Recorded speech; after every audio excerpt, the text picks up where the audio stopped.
hormis des prétentions, et ils ne font que des conjectures. Malheur donc à ceux qui de leurs propres mains composent un livre, puis le présentent comme venant d'Allah pour en tirer un vil profit. Malheur à eux donc, à cause de ce que leurs mains ont écrit, et malheur à eux à cause de ce qu'ils en profitent.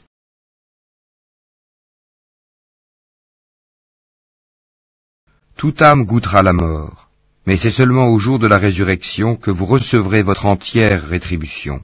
Quiconque donc est écarté du feu et introduit au paradis a certes réussi, et la vie présente n'est qu'un objet de jouissance trompeuse. Certes, vous serez éprouvés dans vos biens et vos personnes, et certes vous entendrez de la part de ceux à qui le livre a été donné avant vous, et de la part des associateurs, beaucoup de propos désagréables.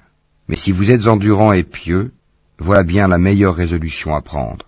Allah prit de ceux auxquels le livre était donné cet engagement.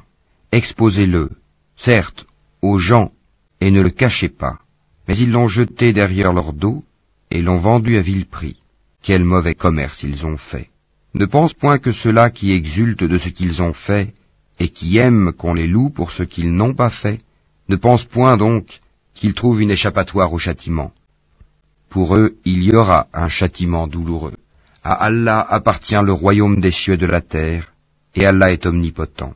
En vérité, dans la création des cieux et de la terre, et dans l'alternance de la nuit et du jour, il y a certes des signes pour les doués d'intelligence, qui, debout, assis, couchés sur leur côté, invoquent Allah et méditent sur la création des cieux et de la terre, disant « Notre Seigneur, tu n'as pas créé cela en vain, gloire à toi, garde-nous du châtiment du feu.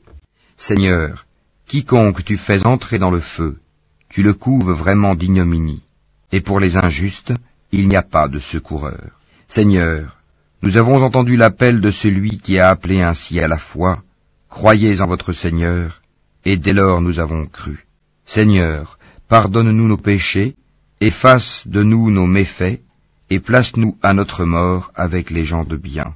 Seigneur, donne-nous ce que tu nous as promis par tes messagers, et ne nous couvre pas d'ignominie au jour de la résurrection, car toi, tu ne manques pas à ta promesse. Leur Seigneur les a alors exaucés, disant, « En vérité, je ne laisse pas perdre le bien que quiconque parmi vous a fait, homme ou femme, car vous êtes les uns des autres. Ceux donc qui ont émigré, qui ont été expulsés de leur demeure, qui ont été persécutés dans mon chemin, qui ont combattu, qui ont été tués, je tiendrai certes pour expier leurs mauvaises actions, et les ferai entrer dans les jardins sous lesquels coulent les ruisseaux, comme récompense de la part d'Allah. Quant à Allah, c'est auprès de lui qu'est la plus belle récompense. Que ne t'abuse point la versatilité, pour la prospérité, dans le pays de ceux qui sont infidèles. Piètre jouissance, puis leur refuge sera l'enfer, et quelle détestable couche. Mais quant à ceux qui craignent leur Seigneur, ils auront des jardins sous lesquels coulent les ruisseaux, pour y demeurer éternellement, un lieu d'accueil de la part d'Allah. Et ce qu'il y a auprès d'Allah est meilleur pour les pieux. Il y a certes parmi les gens du livre ceux qui croient en Allah et ceux qu'on a fait descendre vers vous, et en ceux qu'on a fait descendre vers eux. Ils sont humbles envers Allah, et ne vendent point les versets d'Allah à vil prix. Voilà ceux dont la récompense est auprès de leur Seigneur. En vérité, Allah est prompt à faire ses comptes.